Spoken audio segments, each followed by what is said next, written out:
clínicos es fundamental abordar la prevención desde este lugar.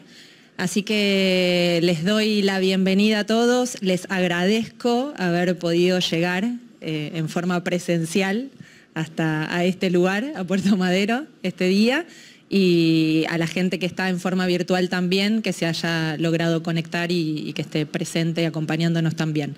Les voy a presentar a parte del Consejo de Vacunación de la Sociedad Argentina de Medicina, que nos acompañan en esta disertación, y el resto del Consejo que también está presente y nos acompaña, pero bueno, después al finalizar vamos a hacer algunas preguntitas y van a participar también. Le voy a dar la palabra a la doctora Vanessa Durán, que es quien va a coordinar el evento y va a comenzar con las presentaciones. Después voy a hacer la segunda presentación yo misma. Después va a seguir el doctor Matías Miroski y por último va a cerrar con la presentación formal y la sorpresa de nuestro evento, el doctor Pascual Valdés. Así que, Vane. Gracias para vos. Bueno, antes, me siento rara hablando con esto, un aviso parroquial para todos los que están conectados desde su casa. Si tienen preguntas, dudas durante la charla, las pueden dejar en el chat y al final vamos a contestar todas las preguntas, ¿sí? Bueno, vamos a arrancar. Bueno, la primera diapo, recibí honorarios por esta presentación y no tengo ningún conflicto de interés. Bueno, me gusta arrancar todas las presentaciones sobre vacunas con nuestro calendario de vacunación. Lo deben haber escuchado en todos lados, pero es un orgullo tener este calendario de vacunación y que todas las personas puedan acceder de forma gratuita a recibir estas vacunas. Es un poco abrumador cuando lo vemos así, pero nosotros, que en su mayoría creo que todos los que estamos acá vemos adultos, son los últimos renglones solamente las vacunas que tenemos que asegurarnos que el adulto tenga actualizadas, teniendo presente que haya sido un niño o niña que haya recibido todas sus vacunas. Bueno, para arrancar quería contarles una pequeña historia. Esta es no estoy loca, pero quería contarles esta pequeña historia. Esta es la fachada del cementerio de la Chacarita, para los que no lo conocen. Está ubicado en una zona muy céntrica de la ciudad de Buenos Aires. Y quería contarles por qué se creó este cementerio. Y para eso tengo que contarles algunas de las epidemias que azotaron a Buenos Aires. La primera fue en 1685, hace muchos, muchos años, el sarampión. Hay reportes en la época del Imperio Romano, hasta en esa época del sarampión, así que qué afortunados que somos ahora de tener una vacuna para protegernos. Ya más cercano a esta época, en 1867 el cólera, en 1869 fiebre tifoidea y en 1871 la fiebre amarilla. Tan devastadora fue la epidemia de fiebre amarilla que en ese momento no se sabía que se transmitía por el mosquito, se pensaba que se transmitía de persona a persona, que de los 195.000 habitantes que había en la ciudad de Buenos Aires, fallecieron 14.000, ¿sí? El 8% de los habitantes. Y tan es así que había carruajes que llevaban a los cadáveres, se llegaron a enterrar hasta 500 personas por día, hasta el cementerio de la Chacarita, que tuvo que ser creado a partir de esa epidemia. No se lo llamaba en ese momento el cementerio de la Chacarita, recién en el año 50 tiene el nombre que tiene hasta ahora. Y como les decía, me gustaría decirles que el héroe de esta historia fueron las vacunas, pero no fueron las vacunas, fueron los avances en la microbiología, en la medicina, el higienismo y el agua potable. No hubo vacunas en ese momento que salvaran la historia como fue con el COVID. La vacuna para fiebre amarilla llegó en 1935, para el sarampión en 1968 y la que hoy conocemos como triple viral o MMR en 1971. Así que de vuelta, qué afortunados que somos de vivir en una era donde tenemos vacunas para protegernos. Y ya yendo al tema de hoy, a esta introducción sobre esta jornada de vacunas, quería contarles un poco por qué consideramos que las vacunas son importantes. Primero, porque las vacunas salvan vidas. Creo que si les pregunto acá, esta va a ser la razón por la que todos levanten la mano y lo digan. Segundo, porque son una herramienta para combatir la resistencia antimicrobiana. Y de forma indirecta también así salvan vidas. Saben que para el año 2050 la principal causa de muerte va a ser la resistencia antimicrobiana. Y por último, porque permiten reducir los costos en salud, un tema no menor. Así que vamos a arrancar por lo primero. Para esto, quería mostrarles este artículo que es publicado el año pasado en conmemoración a los 50 años del programa extendido de vacunación e inmunización de la OMS. Este programa se creó en 1974 con la finalidad de que todos los niños, sin importar el lugar del planeta donde vivieran, tuvieran un acceso equitativo a las vacunas, sin importar tampoco su nivel socioeconómico. En ese momento incluía solamente 6 vacunas: tuberculosis, difteria, tétanos, pertusis, polio y sarampión. Para esta época ya tiene 13 vacunas, se agregó rubiola, sarampión, HPV, COVID, influenza, neumococo, y hay 17 vacunas adicionales, y hoy es universal no solo para los niños, sino para los adultos también. Algunas de los hitos de este programa son, por ejemplo, la erradicación de la viruela en 1980 y que haya disminuido en un 99% la circulación del virus polio, que actualmente solo circula en Pakistán y en Afganistán. Este trabajo lo que hace es un modelo estadístico en el que muestra con 4 objetivos los logros de este programa. Los 4 outcomes o endpoints son muertes evitadas, o sea, en años de vida ganados, años de vida libre de enfermedad ganados, y respecto de la mortalidad infantil, en qué proporción contribuyeron las vacunas a eso. Este gráfico es medio difícil de ver, los colores son a veces medio parecidos, pero quería hablarles puntualmente de el color naranja más clarito, que es sarampión, ¿sí? El sarampión fue la intervención individual que más vidas salvó y que más muertes evitó, ¿sí? Salvó, hay 93,7 millones de muertes evitadas, 5,7 billones de años de vida ganados y 5,8 billones de años de salud libre de enfermedad ganados gracias a la vacunación para el sarampión. Y en total, todas las vacunas del programa de inmunización evitaron 154 millones de muertes, 9 billones de años de vida ganados y 10,2 billones de años de salud plena. ¿Sí? Y respecto de la mortalidad infantil, que obviamente disminuyó desde 1974, el 40% de esta disminución se la podemos adjudicar a las vacunas. Bien, ahora yendo al segundo punto, de que son una herramienta para combatir la resistencia antimicrobiana, acá quería mostrarles 2 trabajos respecto de la vacunación contra influenza. Ahora estamos en la época en la que arranca la vacunación y la vacuna no es solo importante porque previene la enfermedad por influenza, ¿sí? Este es un trabajo, no es muy nuevo, es del año 2008, es un estudio ecológico hecho en Canadá, donde lo que hicieron en una provincia de Canadá del Ontario fue vacunar de forma universal a toda la población mayor de 6 meses de forma gratuita. El resto de las provincias seguía vacunando de forma habitual a las personas con factores de riesgo. Y tomaron como datos para el trabajo la vacunación para influenza de encuestas de salud, la prescripción antibiótica respecto del traqueo de recetas y también unidades centinela para ver la circulación del virus influenza y de otros virus respiratorios. Como los resultados que obtuvieron es que en la provincia en donde la vacunación fue universal aumentó la vacunación para influenza sin duda y vieron picos la verdad que este gráfico sin colores es muy difícil de entender, pero bueno, vieron picos de prescripción antibiótica en estos gris más claritos son los momentos donde había más circulación de influenza. Esta línea es el año 2000 donde se introdujo la vacunación universal. Bueno, en cada momento donde había más circulación del virus influenza había más prescripción antibiótica. Pero en Ontario, en la provincia donde la vacunación fue universal, hubo una disminución de 17,9 a 6,4 por 1000 personas en la prescripción antibiótica, ¿sí? Esto es una reducción relativa del 64% y 144.000 prescripciones antibióticas evitadas o prevenidas. Y acá, esto es una revisión de expertos, esto es más nuevo, esto es del año 2018, es una revisión europea. De este trabajo lo que me gustó es que en el primer párrafo lo que dice es que más allá de la vacuna de influenza analizada, de la circulación viral o del diseño del estudio, la vacunación para influenza disminuye el riesgo de contraer influenza. Analicemos lo que analicemos y como lo hagamos, la vacuna disminuye el riesgo de contraer influenza. Y esta revisión sistemática o revisión de expertos analiza 3 puntos por los cuales la vacunación contra influenza evita o reduce la resistencia antimicrobiana. Por un lado, porque reduce las complicaciones bacterianas que ocurren con la enfermedad para influenza, que esto es más frecuente la otitis media en niños y la neumonía bacteriana en adultos. Por otro lado, reduce el abuso de prescripciones antibióticas y también reduce el uso erróneo de antibióticos. Lo que notaron es que aparte de que se prescriben antibióticos para infecciones que son virales, se prescriben antibióticos que no deberían prescribirse para infecciones respiratorias, como acitromicina en niños o quinolonas en adultos. Algunos de los trabajos que mostraron acá, por ejemplo, son uno, es un estudio retrospectivo de Estados Unidos, donde 322 pacientes internados con diagnóstico de influenza, con neumonía por influenza, más o menos el 74% recibía antibióticos y de estos el 34,5% cuando tuvo el diagnóstico confirmado de influenza continuó con el tratamiento antibiótico.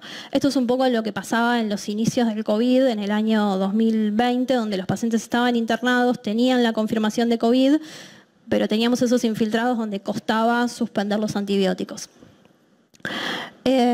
Muy bien. Y por último, reducen los costos en salud. Esto es un tema, yo hago en 99% trabajo asistencial y me parece que los médicos que hacemos asistencial muchas veces no tenemos presente este ítem sobre lo que cuestan las cosas, lo que sale un día de internación, lo que sale una placa, lo que sale una visita a la guardia.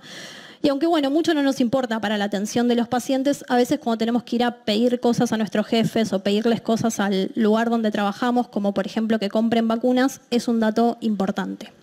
Por eso elegí dos trabajos sobre dos vacunas que no están incluidas en el calendario, que no se pueden obtener de forma gratuita, y me pareció interesante ver cómo estas vacunas, que a veces podemos pensar que son caras, o las obras sociales o prepagas pueden pensar que son caras para dárselas a los pacientes, cómo terminan siendo baratas, por otro lado.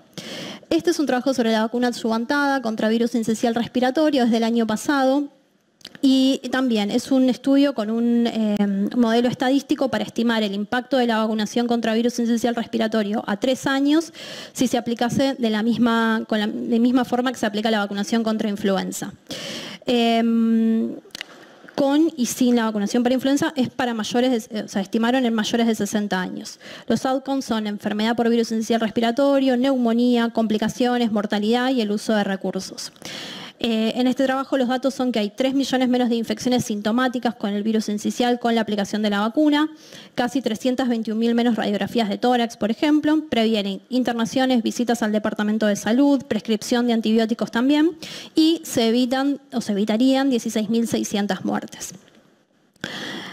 Y para finalizar, este es un trabajo de costo-efectividad de la vacuna contra el virus varicela zoster. El herpes zóster es una enfermedad que la verdad no tiene una mortalidad alta. Uno podría pensar en un paciente inmunosuprimido, una enfermedad diseminada, pero si no, no es una enfermedad que tenga una mortalidad alta, pero sí una morbilidad alta, sobre todo en el adulto mayor.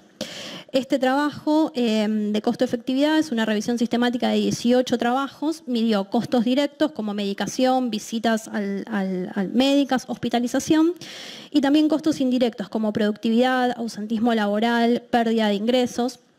La vacuna recombinante contra el virus contra el varicela zoster fue costo efectiva en 15 de los 18 trabajos analizados, incluso para inmunocomprometidos y para los pacientes que habían recibido previamente la vacuna atenuada, que esa vacuna no está disponible actualmente. Bien, bueno. Como me gusta arrancar con el calendario de vacunación, me gusta finalizar con la notificación de los efectos adversos supuestamente atribuibles a vacunación o inmunización. Esto se notifica en CISA, no es necesario tener usuario ni clave de CISA, al final de la página está este cuadrito y hay que ingresar con la matrícula y fecha de nacimiento o documento y fecha de nacimiento. Es muy importante antes de atribuirle un efecto adverso notificarlo para que se pueda estudiar, para que tengamos información de las vacunas y para que los pacientes tengan seguridad. Bien, bueno, eso es todo. Muchas gracias.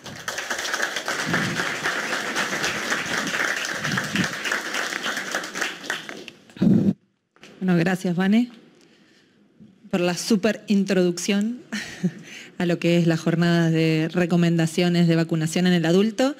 Y la verdad es que ahora vamos a lo básico, que es cuáles son las vacunas que están dentro de lo que es el calendario nacional de vacunación. La realidad es que vamos a tratar de hacer algo resumido del tema, porque es muy extenso, pero bueno, vamos a tratar de ir avanzando rapidito y comentando cada vacuna y después si tienen alguna pregunta lo podemos charlar al final. No tengo conflicto de interés con la presentación. ¿Y cuáles son los puntos clave que vamos a hablar? Lo primero es justamente, como mencionaba Vane hace un ratito, la importancia de vacunarse, la importancia de que nosotros los médicos clínicos indiquemos la vacunación como prevención en nuestros pacientes. Más allá de esto, vamos a hablar de cuáles son las vacunas que están incluidas dentro del carnet de vacunación, cuáles son los tipos de vacunas y los beneficios, y finalmente el acceso, que es lo que comentaba Vane también, que significa que presentemos un calendario nacional de vacunación. Cuando hablamos del calendario nacional de vacunación y la importancia, tenemos que pensar qué es lo que está pasando con nuestra población. Y nuestra población actualmente estamos viendo que está envejeciendo. Y esto genera un aumento en la esperanza de vida, pero así como genera un aumento en la esperanza de vida, empiezan a aparecer complicaciones en la salud, empiezan a aparecer enfermedades crónicas que antes quizá no se presentaban tanto, diabetes, enfermedades que tienen que ver con el desarrollo de tumores, la demencia. Empiezan a aparecer estas enfermedades que van a generar complicaciones en las personas y que van a generar mayor riesgo de desarrollo de un inmunocompromiso que va a generar mayor riesgo de desarrollo muchas veces de enfermedades infecciosas. Entonces seguimos pensando y seguimos dándonos cuenta de la importancia de la prevención desde este lugar. Cuando hablamos de los adultos mayores y hablamos de la evolución de la edad, hablamos de inmunosenescencia.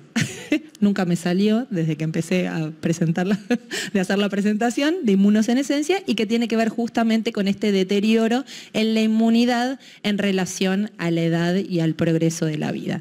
Entonces, para esto vuelvo a mencionar el calendario de vacunación que les mostraba Vane, pero vamos a hablar un poquito más específico y hablar del calendario de vacunación de las personas adultas. Entonces, cuando hablamos del calendario de vacunación de las personas adultas, que es un poquito más sencillo del grande, vamos a ir viendo y desarrollando algunas de ellas. La primera que vamos a desarrollar es la vacuna antigripal. Y cuando hablamos de la vacuna antigripal, lo primero que tenemos que pensar es cuál es la carga de enfermedad. ¿Por qué es tan importante que vacunemos a la gente con la gripe, con la vacuna antigripal? Porque la carga de enfermedad, la carga de influenza es muy importante, que llega hasta 1.000 millones de casos anuales. De estos 1.000 millones de casos anuales, entre 3 y 5 millones son casos que generan una complicación severa. Y esta complicación severa que muchas veces genera internaciones, estas internaciones, estas hospitalizaciones se dan en adultos mayores entre un 50 y un 70%. Seguimos hablando de esta esperanza de vida prolongada y de estas personas mayores que van surgiendo las enfermedades infecciosas inflamatorias. Entre 290 y 650.000 son las muertes que se producen anualmente por el virus de influenza. Y de esto, importante también tener en cuenta que los niños y los adolescentes son los que generan el contagio, son los que transmiten la enfermedad. Entonces, todos estos puntos nos dan la pauta a pensar por qué es tan importante vacunar a la gente con la vacuna antigripal. La vacuna antigripal disminuye las muertes por virus influenza, disminuyó en diferentes estudios presentados por el CDC, disminuyó a 7.900 muertes por año en relación a las muertes que se daban sin la vacunación. Entonces, seguimos hablando de datos importantes que nos hacen pensar, como este trabajo, que nos hace pensar en qué es lo que pasa con la hospitalización por influenza en la población general. Y acá vemos lo mismo que mencionábamos antes, en los mayores de 65 y en los menores entre 0 y 4 años, son los dos picos mayores de internación y de hospitalización por el virus de influenza. ¿Qué pasa con la vacuna antigripal? ¿Es efectiva la vacuna antigripal? Y sí, fijémonos que, según los datos que tenemos, disminuyen entre un 30 y un 40% las hospitalizaciones y disminuye entre un 30 y un 50% la mortalidad y con esto las complicaciones que se dan secundarias al virus influenza.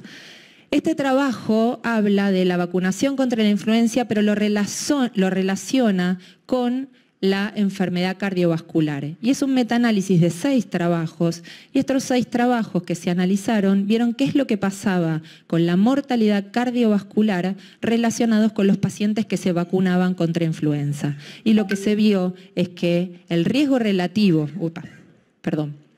el riesgo relativo de muerte cardiovascular disminuía en un 36%.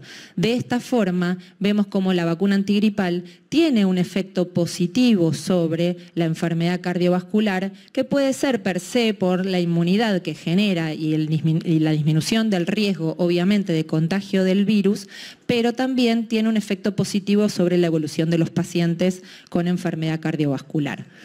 ¿Qué pasa con el tema de los antibióticos? Vane lo explicó bien, presentó 2 trabajos. Esto es muy significativo. Acá tenemos 4 trabajos más, que lo que vemos es que menos del 40%, hay una reducción de más del 40% en todos los trabajos en relación a la utilización de antibiótico, y con esto es el beneficio de la resistencia antimicrobiana que también mencionábamos hace un ratito.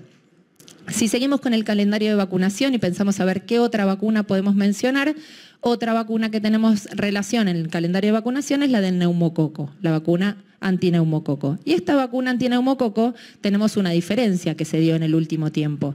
Nosotros contábamos con 2 vacunas, que es la vacuna con 13 serotipos y la vacuna con 23 serotipos, que se daba una vacunación secuencial. Sabíamos que teníamos que dar una primera dosis de la vacuna de 13 serotipos y una segunda dosis de la vacuna de 23 serotipos al año siguiente. Y de esa manera podíamos confiar en tener una inmunización suficiente. Hoy por hoy presentamos la vacuna PCV20, la vacuna antineumococo de 20 serotipos, está habilitada para dar en mayores de 5 años y tiene algunas diferencias en relación a esta vacunación secuencial que la hace más positiva en el tratamiento de los pacientes, en la prevención de los pacientes. ¿Cuáles son estas situaciones que hacen que esta vacuna sea preferente de utilizar en relación a la vacunación secuencial de los serotipos 13 y 23? Por un lado, tenemos que definir que la FDA aprobó la utilización de la vacuna PCV20 en mayores de 18 años en junio del año 2021. Y esto justamente tiene que ver con que la vacuna fue efectiva contra la enfermedad por neumonía invasiva. Es lo que hace que sea efectiva la vacunación y que esta vacuna pueda ser utilizada. ¿Qué es lo que hay que ver? Lo que hay que ver es globalmente en el mundo qué es lo que pasa con los serotipos, cómo se distribuyen los serotipos, porque sabemos que la vacuna contra 13 serotipos tiene una defensa contra algunos, la 23 sobre otros, la 20, que es esta que mencionamos, sobre otro, hay otra que es 15, hay otra que es 21. Entonces, lo que tenemos que ir viendo es qué pasa con estos serotipos. Y lo que se vio y se estudió es que tenemos los serotipos 3, es el serotipo que genera mayor gravedad en el desarrollo de la enfermedad neumocóxica invasiva. Y por otro lado, saber que el serotipo 8 es el que se distribuye más en lo que tiene que ver con Europa y África, y el serotipo 4 se distribuye más en Estados Unidos y Canadá. Entonces, lo que nosotros tenemos que ver es qué pasa, ¿sí?, con las vacunas y los serotipos que contienen. Se hizo este estudio donde se evaluó cuáles son los serotipos que contienen las vacunas, la PC21, la 23, la 20 y la 15 fueron las que se compararon, y se vio que todas las vacunas eran efectivas, pero en cada una de ellas había alguno de los serotipos que generaban mayor riesgo de enfermedad que no estaban presentes. Entonces, ¿qué es lo que se hizo? Se estudió en Argentina y se vio en Argentina. ¿Qué es lo que pasaba en nuestro país con los diferentes serotipos que se presentaban? Entonces, lo primero que vemos es que la neumonía, la incidencia acumulada de neumonía en nuestro país, se vio que tuvimos una disminución y un descenso en el año 2020. Todos sabemos que el año 2020 fue posterior a la infección por COVID. Entonces creemos que esa es la relación con que está esa disminución y no que tiene que ver con que de repente vacunamos a todo el mundo, sino que tiene que ver con el COVID. Después aumentó la incidencia nuevamente de los casos de neumonía por habitante, y bueno, es como justamente nosotros tenemos que pensar en la importancia de volver a pensar en la vacunación. ¿Cuáles son los serotipos que se dan en Argentina? En Argentina tenemos dividida la enfermedad neumocóxica invasiva en las personas entre 5 y 59 años y tenemos las mayores de 60 años.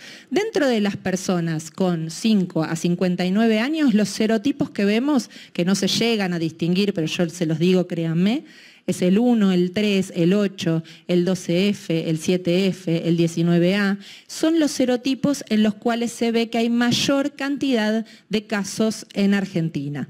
Y por otro lado tenemos los mayores de 65 años donde se dan los serotipos 3, 8, 12F, 14, 7F y 19A. Fíjense cómo están presentes el 3, el 4, el 8, que son aquellos serotipos en los que decíamos que la enfermedad podía producir mayor gravedad. ¿Y qué es lo que vemos entonces? Vemos que la vacuna PCV20 justamente cubre contra estos serotipos que se presentan en Argentina. Entonces es lo que hizo y logró que esta aplicación secuencial que teníamos de la vacuna 13 y posteriormente la vacuna 23 podamos reemplazarla por una única dosis de la vacuna PCV20.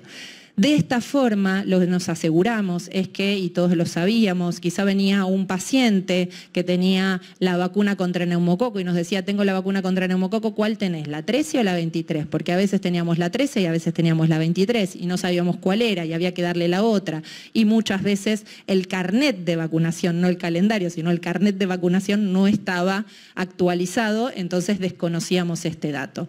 De esta forma, lo que se definió es que en pacientes que no hayan tenido dada la vacuna contra neumococo, son pacientes vírgenes de tratamiento, a esos pacientes o de prevención, a esos pacientes se les indica directamente una dosis de PCV20. Esos pacientes van a recibir una dosis de PCV20 siempre que cumplan con estos dos criterios. ¿Cuáles son los criterios? Personas entre 5 y 64 años, como mencionábamos hace un rato, con comorbilidades. ¿Cuáles son estas comorbilidades? Ahora las vamos a determinar.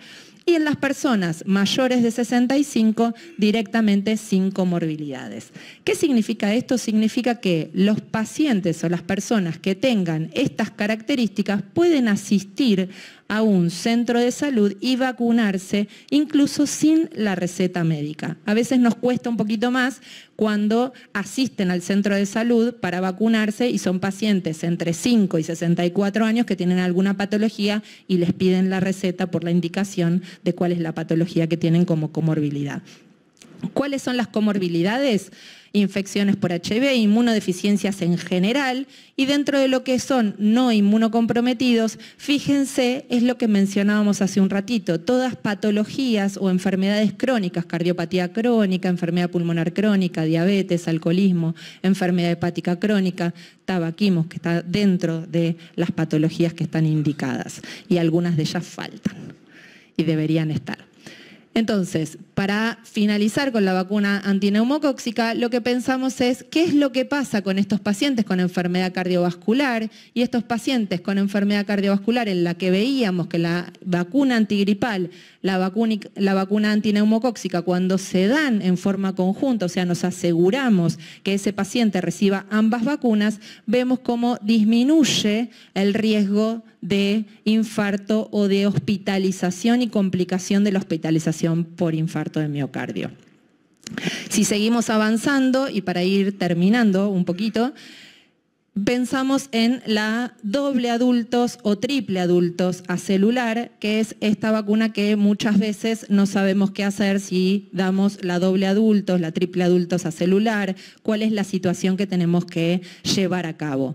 Sabemos que la doble adultos hay que indicarla. ¿Y por qué sabemos que la doble adultos hay que indicarla o la triple acelular? Nos lo dice el CDC, nos lo dice el sistema que tiene que ver con las enfermedades pulmonares crónicas. O sea, ambos nos dicen que en pacientes con enfermedades pulmonares crónicas como el EPOC o el asma, son pacientes que deben recibir la vacunación doble adultos o triple acelular. ¿Y esto por qué? Porque tienen mayor riesgo.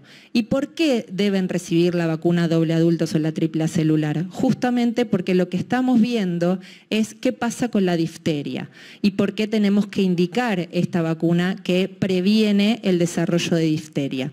Porque en estos pacientes lo que vimos es que pacientes que reciben la vacunación para difteria, que reciben cualquiera de estas dos vacunas, vemos cómo disminuye significativamente la incidencia del desarrollo de la enfermedad. ¿Y qué pasa en Argentina? En Argentina pasa que desde el año 2003 no hay casos de difteria, justamente porque se cumple y porque tratamos de cumplir y de sostener la vacunación doble adultos o ahora la triple acelular.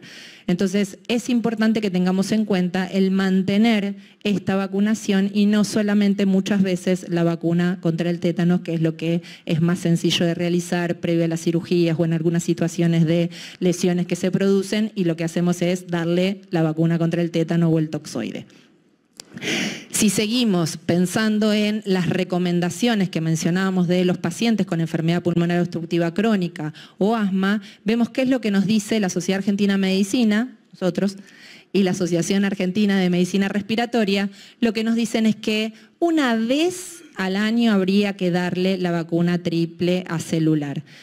Triple bacteriana celular. Una vez a los pacientes mayores de 65 años también habría que verla. La discusión con los pacientes en relación y revacunar cada 10 años. ¿Por qué? Porque en el carnet de vacunación lo que dice en relación a la vacuna triple celular y doble bacteriana es que la vacuna doble bacteriana la tenemos que dar con un refuerzo cada 10 años y la vacuna triple bacteriana tenemos que dar una única dosis en mujeres embarazadas y en personal de salud una dosis, pero hay que repetirla a los 5 años. Cada 5 años hay que repetir esta dosis. Entonces tenemos que pensar e indicar la vacuna triple bacteriana acelular por lo menos una vez en la vida en los pacientes con riesgo, sobre todo respiratorio.